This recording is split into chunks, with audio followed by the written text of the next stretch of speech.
मी सर्वप्रथम भारतीय जनता पार्टीच्या सर्व उमेदवारासाठी भगवान महादेवाच्या चरणी, माता कन्यका परमेश्वरीच्या चरणी प्रार्थना करत त्यांच्यासाठी विजयाचा आशीर्वाद मागतो।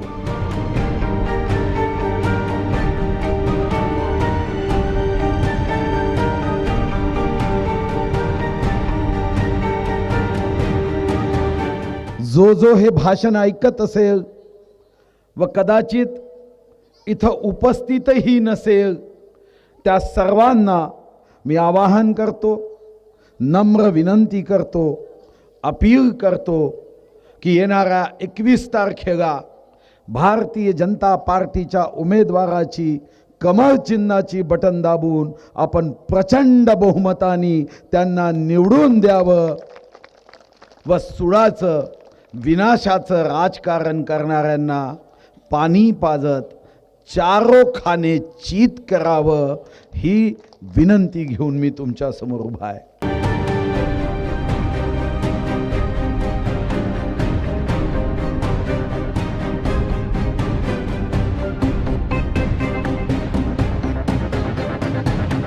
या मंचावर उपस्थित भारतीय जनता पार्टीचे या जिल्ह्याचे कर्णधार, जिल्हाध्यक्ष श्री देवराव भाऊ भोंगलेजी, या मंचावर आपल्या सर्वांना आशीर्वाद मागण्यासाठी उपस्थित या विभागाचे माजी आमदार श्री संजयजी धोटे, दूसरे माजी आमदार श्री सुदर्शनजी निमकर, भारतीय जनता पार्टी मंडल अध्यक्ष श्री बबनराव निकोडेजी, या गोंडपिपरी नगराचे अध्यक्ष श्री चेतन सिंह गौरजी, पक्षाचे प्रभारी श्री राजेंद्र गांधीजी, सहप्रभारी चंदूजी मार्गुनवार, या मंचावर उपस्थित श्री सुहासजी माडुरवार, श्री दीपकजी बोनगिरवार, श्री दीपकजी सातपुते, श्री सतीशजी धोटे, या मंचावर उपस्थित सर्व आदरणीय सेवाभावी वृत्तीचे भारतीय जनता पार्टीचे अधिकृत 17च्या 17 उमेदवार, या जाहीर सभेत भारतीय जनता पार्टीचे विचार ऐकण्यासाठी उपस्थित या नगरातील सर्व आदरणीय मान्यवर देशभक्त बंधूंनो, भगिनींनो, युवा मित्रांनो, पत्रकार बंधूंनो, मी सर्वप्रथम भारतीय जनता पार्टीच्या सर्व उमेदवारासाठी भगवान महादेवाच्या चरणी, माता कन्यका परमेश्वरीच्या चरणी प्रार्थना करत त्यांच्यासाठी विजयाचा आशीर्वाद मागतो। मी माझ्या वतीने भारतीय जनता पार्टीच्या सर्व उमेदवारांना सदिच्छा व्यक्त करतो, शुभकामना व्यक्त करतो। या जाहीर सभेत उपस्थित व ज्या घरापर्यंत माझा आवाज पोहोचतो आहे, जो हे भाषण ऐकत असेल व कदाचित इथं उपस्थितही नसेल, त्या सर्वांना मी आवाहन करतो, नम्र विनंती करतो, अपील करतो की येणाऱ्या 21 तारखेला भारतीय जनता पार्टीच्या उमेदवाराची कमळ चिन्हाची बटन दाबून आपण प्रचंड बहुमताने त्यांना निवडून द्यावं व सुडाचं विनाशाचं राजकारण करणाऱ्यांना पाणी पाजत चारोखाने चित करावं, ही विनंती घेऊन मी तुमच्या समोर उभा आहे। मागच्या निवडणुकीत आपण आशीर्वाद दिला, पण 17 पैकी माझ्या माहितीप्रमाणे 6 वार्डात आशीर्वाद दिला। मी तेव्हा आपल्याला विनंती करण्यासाठी आलो, आवाहन करण्यासाठी आलो, पण मंदिरात जसा प्रसाद वाटावा तसा थोडा याच्या नशिबात, थोडा त्याच्या नशिबात, पण तरीही भारतीय जनता पार्टीने जो शब्द दिला, भारतीय जनता पार्टीने जे वचन दिलं, ते पूर्ण करण्यासाठी आम्ही शक्ती पणागा गावली आणि या गावाच्या विकासामध्ये आम्ही मोठा निधी जो महाराष्ट्रातल्या अतिशय कमी नगरपंचायतींना प्राप्त झाला, पण गोंडपिंपरीला मात्र आम्ही भरभरून निधी दिला. आम्ही जे बोलतो, जे सांगतो ते पूर्ण करण्याचा आमचा नेहमीच प्रयत्न राहिला आहे. आमच्यासाठी सत्ता हे स्वार्थाचं, मिरवण्याचं, शोभेचं पद नसून सत्ता हे आमच्यासाठी सेवेचं साधन आहे. माझ्या दृष्टीने ही निवडणूक या शहराच्या प्रगतीसाठी, उन्नतीसाठी, विकासासाठी, या शहराच्या उज्ज्वल भविष्यासाठी, या शहराची आन बान शान गौरव वाढवण्यासाठी 21 तारीख महत्वाची आहे. एक दिवस तुम्ही योग्य निर्णय घेतला तर अंधार दूर होईल. अंधार दूर होऊन प्रकाशाचं, विकासाचं कमळ मात्र या गोंडपिंपरीचा गौरव वाढवण्यासाठी कार्य करेल. लहानपणी भूगोलाच्या शिक्षकांनी आम्हाला नेहमी शिकवलं की 365 दिवसापैकी 21 जून हा मोठा दिवस आणि छोटी रात्र असते आणि 21 डिसेंबर ही मोठी रात्र आणि छोटा दिवस असतो. मी मनात विचार केला की आपल्याला 21 डिसेंबरला मतदान करताना ही खबरदारी घ्यायची आहे, सावधानी घ्यायची आहे की जर चूक केली तर 5 वर्ष गोंडपिंपरीच्या विकासाच्या भविष्याचा अंधार आपल्याला पाहावा लागेल. आणि जर भारतीय जनता पार्टीच्या या 17ही उमेदवारांच्या पाठीशी आपली शक्ती उभी झाली तर मी विश्वास देतो की गोंडपिंपरीचं भविष्य हे पोंभुर्णा नगरपंचायतीसारखं बनवण्यासाठी मी पूर्ण शक्ती लावेन, सारी ताकद लावेन की गोंडपिंपरीच्या जनतेने जर आमच्या विनंतीला मान दिला, जर मतरूपी आशीर्वाद देऊन भारतीय जनता पार्टीचा सन्मान वाढवला तर मीही या मंदिराच्या साक्षीने आपल्याला वचन देतो की गोंडपिंपरीचा सन्मान वाढवण्यासाठी आम्ही पूर्ण शक्तीपणाला लावू, प्रयत्नाची पराकाष्ठा करू. यासाठी मी आपल्या दर्शनाला या ठिकाणी आलो आहे. जनतेची सेवा हेच भारतीय जनता पार्टीचं ध्येय आहे.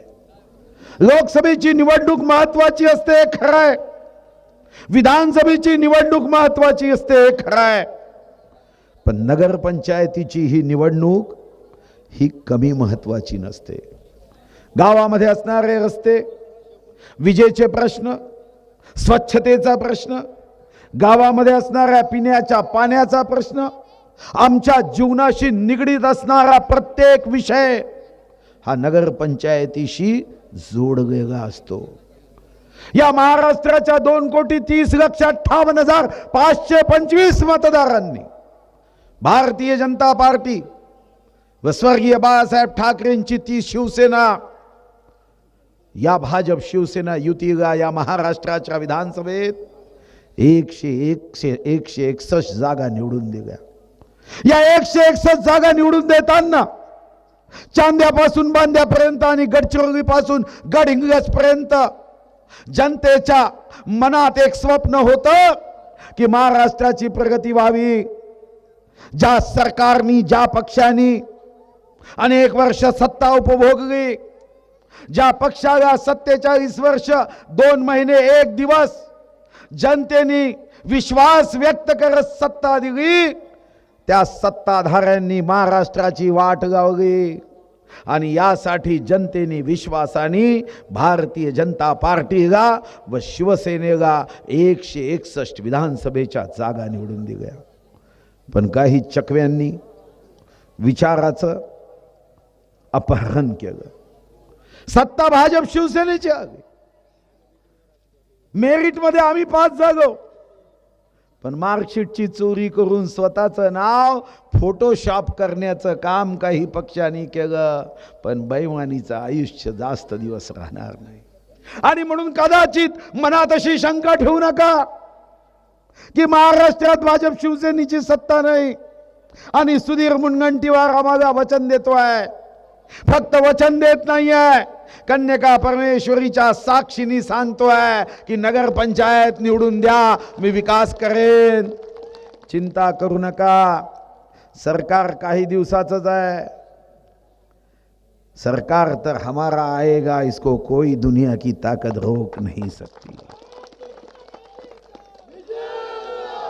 आणि तुम्ही जर गोंडपिंपरीमध्ये 17च्या 17 जागा निवडून दिल्या तर या गोंडपिंपरीचं जे स्वप्न विकासाचं तुमचं आहे, त्या स्वप्नामध्ये, त्या विकासाच्या चित्रामध्ये भारतीय जनता पार्टी या गोंडपिंपरीचा गौरव वाढवण्यासाठी पूर्ण शक्तीने प्रयत्न करेल.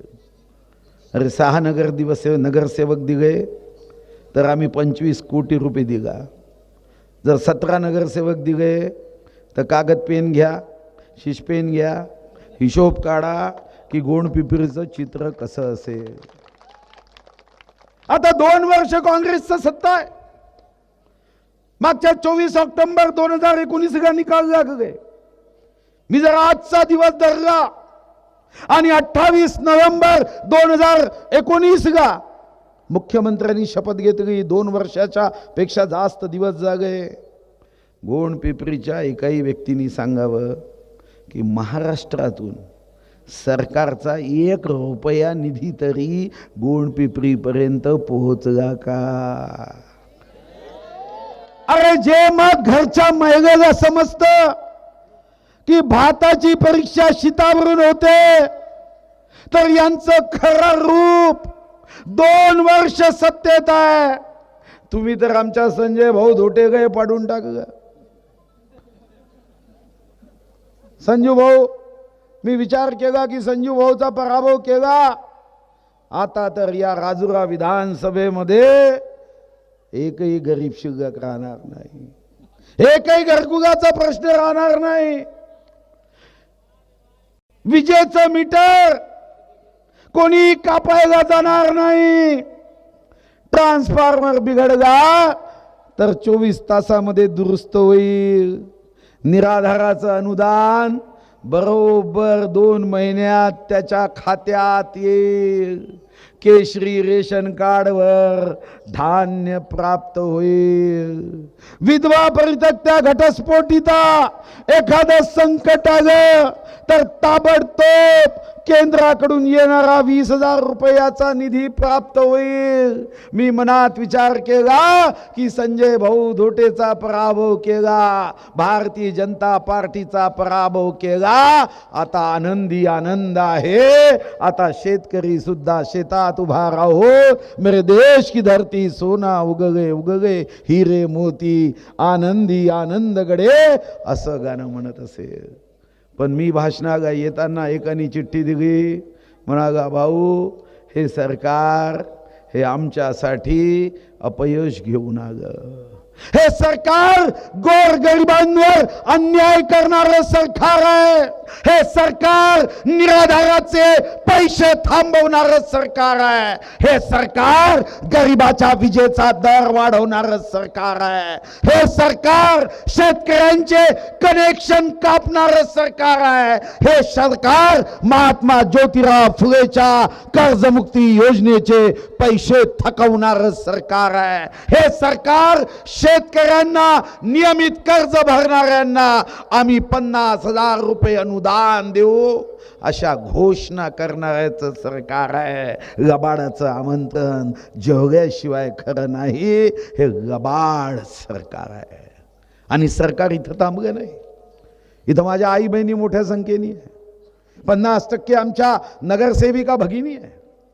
जेव्हा आमच्या नगरसेविका यासाठी म्हटलं की तुमच्यावरचा उत्साह पाहिल्यावर मागा ते उमेदवार नाही, आता भविष्यात काय नगरसेवक दिसताय. या ठिकाणी असणाऱ्या या आमच्या उमेदवारांचा जेव्हा मी परिचय ऐकत होतो, एक एक उमेदवार शानदार एंट्री करत होता, आपला परिचय देत होता. मी मनात विचार केला की 17 पैकी 16 उमेदवार हे तर सळसळत्या रक्ताचे, धडकत्या हृदयाचे, असे जोश तरुणाई दिसताय असे सर्व होते. एक आमच्या फलकेताई मार्गदर्शन करण्यासाठी आहे. पण हे 17 उमेदवार मी तुम्हाला विश्वास देतो की एकटे नाही आहेत. या 17 उमेदवाराच्या पाठीशी चंद्रपूर जिल्हा भाजप आहे. या 17 उमेदवारांच्या हातून तुमची सेवा घडावी यासाठी महाराष्ट्राची भारतीय जनता पार्टी आहे. या 17 उमेदवारांच्या हातून गोरगरिबांची उन्नती व्हावी, प्रगती व्हावी, त्यांना मदतीचा हात द्यावा यासाठी विश्व गौरव, देश गौरव नरेंद्र मोदीजींचा आशीर्वाद आहे. निर्णय तर आपल्याला करायचा आहे की एकीकडे विश्वगौरव नरेंद्र मोदीजींचा पक्ष आहे आणि दुसरीकडे मृत झालेल्या शेतकऱ्यांना नोकरी दिली असं सांगणाऱ्या काँग्रेसच्या नेत्याचा पक्ष आहे. बघा, मधात एक काँग्रेसवाल्याची भेट झाली. तो म्हणाला की भारतीय जनता पार्टी हीच पुन्हा पुन्हा सत्तेत येईल. मी म्हटलं तू तर काँग्रेसवाला आहे.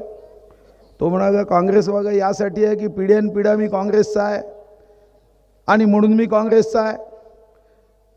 पण भारतीय जनता पार्टीची सत्ता असेल तरच विकास होतो हे मी सुद्धा सांगतो. तो म्हणाला म्हणूनच तुम्ही म्हणता मोदी है तो मुमकिन है आणि आम्ही म्हणतो राहुल गांधी है तो मुश्किल है. आणि हे जग अनुभवत आहे, देश अनुभवतोय. आणि मतदान जसं आपल्या शहराच्या विकासासाठी आहे तसं मतदान हे सरकारच्या अन्यायाविरुद्ध आवाज बुलंद करण्यासाठी आहे. गोरगरीब माणूस ज्याच्या हातावर पोट आहे तो आपलं काम बाजूला सोडून सरकारच्या विरुद्ध शंखनाद करू शकत नाही, सरकारच्या विरुद्ध एल्गार करू शकत नाही, सरकारच्या विरुद्ध आक्रोश व्यक्त करू शकत नाही. पण त्याच्या हातात एकदा अधिकार आहे. तो रस्त्यावर येऊन झटका देऊ शकत नाही, तो जेल भरो करून फटका देऊ शकत नाही, कारण त्याचा हातावर पोट आहे.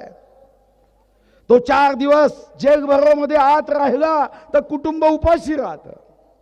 पण त्याच्या हातामध्ये विश्वरत्न, भारतरत्न, महामानव डॉक्टर बाबासाहेब आंबेडकरांनी मात्र एक अधिकार दिला आहे आणि तो अधिकार आहे मतदानाच्या दिवशी मतदान केंद्रावर जाऊन आपल्या मनात जेवढा राग आहे, चीड आहे, अशी जोराने कमळ चिन्हाची बटन दाबायची की तिकडे हे काँग्रेसवाले, राष्ट्रवादी वाले 6 इंच खुर्चीवरून असे उडल्याशिवाय राहणार नाही. यासाठी मात्र आपल्याला जायची आवश्यकता आहे. मग सरकारचं कधी कधी आश्चर्य वाटतं. कदाचित माझ्यानंतर एखादा काँग्रेसचा नेता या गावात भाषण देण्यासाठी येईल आणि पोपटासारखा त्यांनी आता एकच नारा दिला, महागाई वाढ गई, महागाई वाढ गई. एकच नारा आहे त्यांचा, दुसरा कोणताही नारा नाही. पहिल्यांदा तर पेट्रोल डिझेल महाग झालं म्हणून सायकलवर मोर्चे काढले. मग माननीय मोदीजींनी सांगितलं की आमचा 32 रुपये 90 पैसे कर आहे, तुमचा 33 रुपये राज्याचा कर आहे, सगळं मी 10 रुपये डिझेलचे कमी करतो, पेट्रोलचे कमी करतो, आता तुम्ही करा. म्हणजे मोदीजींनी पेट्रोल डिझेलचे भाव कमी केले. गाडीला ऊर्जा देण्याचं काम पेट्रोल डिझेल करतं, तर गाडीच्या इंधनाचे भाव कमी केले. काँग्रेस, राष्ट्रवादी, शिवसेना सरकारने त्यांच्या 33 रुपयापैकी कर कमी नाही केला. पेट्रोल डिझेलच्या भावामध्ये त्यांचाही तेवढाच कर आहे, तो कर कमी नहीं केगा। ते म्हणाले गाड़ी के ईंधन का दर आपने कम किया, हम इस महाराष्ट्र के जनता के पेट में जाने वाले पेट्रोल डीजल का दर कम करेंगे। त्यांनी पेट्रोल डीजलचा दर कमी नाही केला। दारूचे भाव विदेशी ते 50% कमी करे। म्हणजे सरकारचं धोरण काय? खूप पियो मस्त जियो। महाराष्ट्र ते मध्यराष्ट्र। आणि आज मी टीव्हीवरची बातमी पाहत होतो, तुम्ही लिहून घ्या, तुम्ही झटका दिला नाही ना. आता त्यांनी आज नवीन निर्णय करायचं ठरवलं आहे. किराणा दुकानात सुद्धा दारू प्राप्त होईल. हा वाघा किराणा घ्यायला जातो वाटते. किराणा दुकानात म्हणजे वारे कांग्रेस तेरा खेल. सस्ती दारू महंगा तेल हा पुन्हा नारा द्यायची आवश्यकता वाटणार आहे. आता किराणा दुकानात एखाद्या आईनी आपल्या पुरागा पाठवलं 1 किलो तेल घेऊन ये. त्या किराणा दुकानामध्ये तेलाच्या ऐवजी दारूच्या बॉटल दिसल्या. काय भावी पिढी घडवायची आहे हे मग समजत नाही. त्या मंत्रालयात हजारो दारूच्या बॉटल सापडल्या. अजूनपर्यंत कोणी दारूच्या बॉटल नेल्या हे अजूनपर्यंत समजलं नाही. 200 कोटी रुपये वर्षाला आपण मंत्रालयाच्या सुरक्षेसाठी खर्च करतो. 200 कोटी. पण पिणारा तर त्याच्याही पुढे आहे. एवढे शेकडो सुरक्षा कर्मचारी आहे. हा बहादर तिथूनही हजारो बॉटल घेऊन जायचं. अजूनपर्यंत कोणी बॉटल नेलं माहित नाही. आणि मी एकदा सरकारला विचारलं की हजारो बॉटल गेल्यानी खरंच फाईल जे आहे ते वेगाने निघत असतील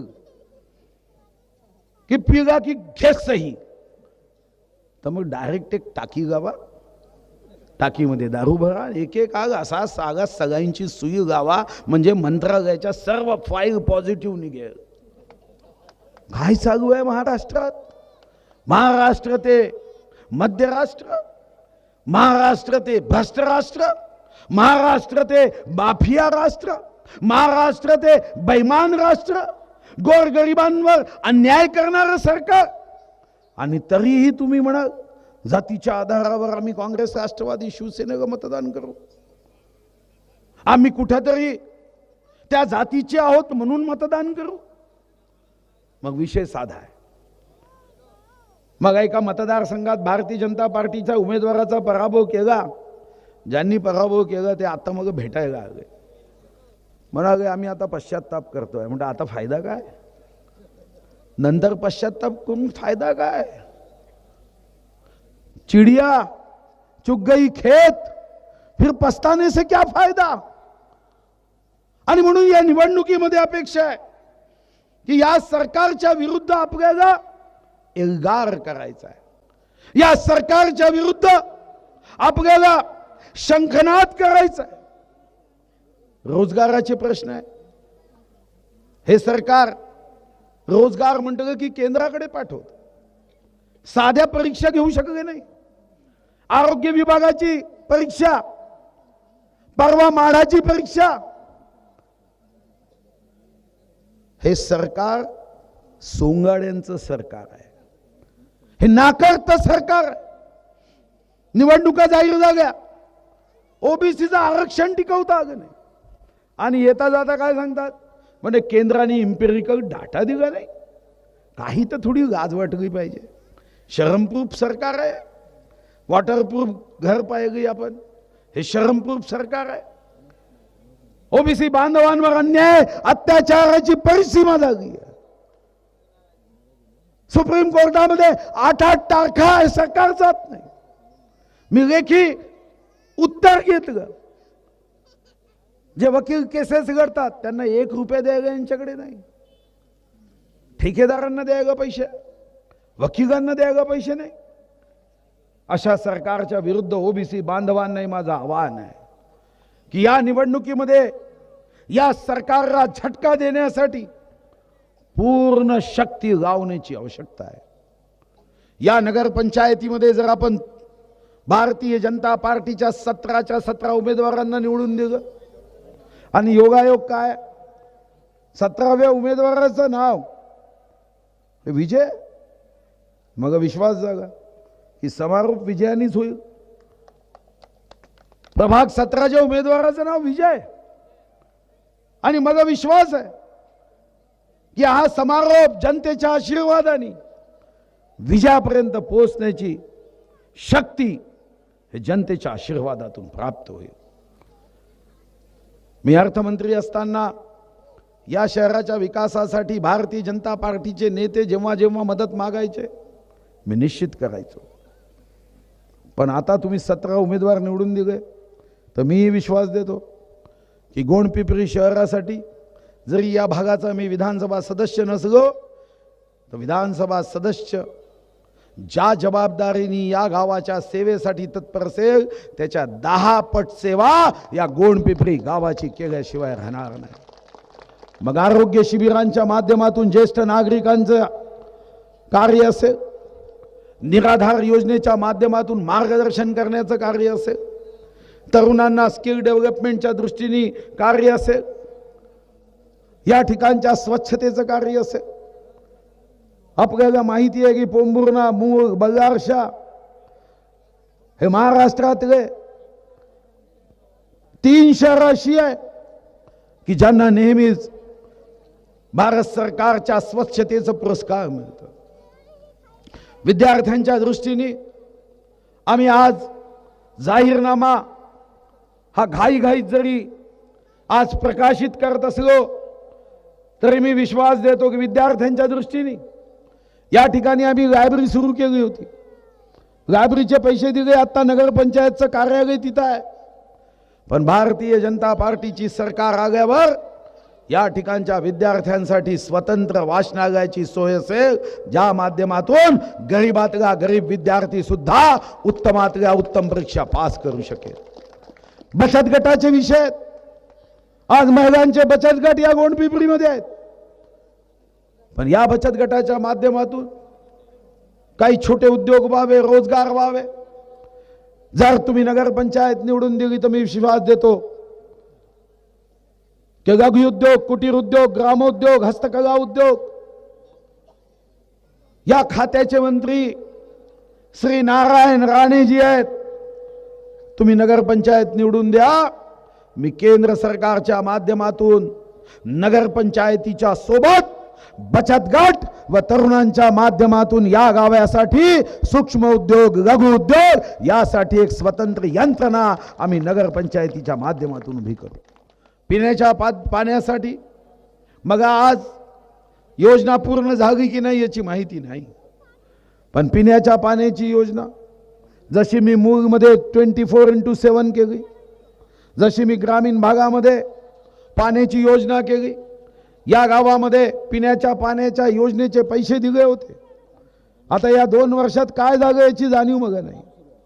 काम सुरू आहे, पण त्यामध्ये सुद्धा कुठे अडचणी असेल तर त्या अडचणी दूर करून आमच्या आई बहिणीला या दृष्टीने सुद्धा भारतीय जनता पार्टी पूर्ण शक्तीने मदत करेल.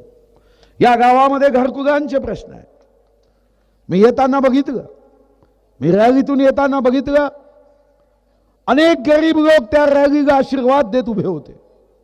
पण मनात माझा विचार होता की भारत माता माझी आई, डोकं ठेवायला जागा नाही, हे मी त्यांच्या चेहऱ्यावर वाचत होतो. घरकुलांचे प्रश्न आहे. या गावामध्ये स्थानिक स्वराज्य संस्था हा केंद्रबिंदू आहे. उद्या केंद्रामध्ये सरकार असलं पण नगरपंचायत जर भारतीय जनता पार्टीची नसली तर योजना इथपर्यंत पोहोचत नाही. तुम्ही जर या ठिकाणी नगरपंचायतीमध्ये भारतीय जनता पार्टीचे 17च्या 17 उमेदवार निवडून दिले तर या उमेदवाराच्या माध्यमातून येणाऱ्या 5 वर्षात गोरगरिबांच्या कल्याणाच्या ज्याही योजना असतील, मग ते आवास योजना असेल, बीपीएलच्या माध्यमातून असणाऱ्या केंद्र सरकारच्या योजना असेल, ई श्रमिक योजना असेल, या योजना या गावापर्यंत पोहोचून गरिबांच्या चेहऱ्यावर समाधान आणि आनंद निर्माण करण्याचं काम भारतीय जनता पार्टी पूर्ण शक्तीने, सेवाभावी वृत्तीने या गावाच्या जनतेसाठी केल्याशिवाय राहणार नाही. आणि या दृष्टीने या निवडणुकीमध्ये भारतीय जनता पार्टीच्या पाठीशी आपण शक्ती उभी करावी. भारतीय जनता पार्टीच्या 17च्या 17 उमेदवारांना निवडून द्यावं. आपल्याला पुन्हा पश्चाताप करण्याची वेळ येऊ नये. निवडणुकीत निवडून देताना काँग्रेसला द्यायचं, आणि काम मात्र मग भाजपच्या नेत्यांकडून अपेक्षा करायचं। अरे बीज बोगे बबूल के तो बेर कहां से आए, अगर कांग्रेस को वोट देंगे तो विकास कभी हो नहीं सकता, हे लक्षात ठेवा। जेव्हाही या मुख्य रस्त्यावरून तुम्ही जाता, अरे रस्ता धागा मध्यभागी लाईट लागले, कधी विचार केला काँग्रेसच्या राज्यात? मी स्वतः मान्य नितीन गडकरींशी भेटलो, बगारशापासून हा गोंडपिपरी पर्यंतचा रस्ता हा आपण माननीय गडकरी साहेबांच्या माध्यमातून केला। अरे ये तो एक झाकी है, बहुत विकास अभी बाकी है, पण त्यासाठी भारतीय जनता पार्टीच्या पाठीशी उभं राहिलं पाहिजे। जेव्हाही या मुख्य रस्त्यावरून जाल तेव्हा मनात एकच गोष्ट लक्षात ठेवा, भारतीय जनता पार्टी जो कर सकती है वो ही कहती है।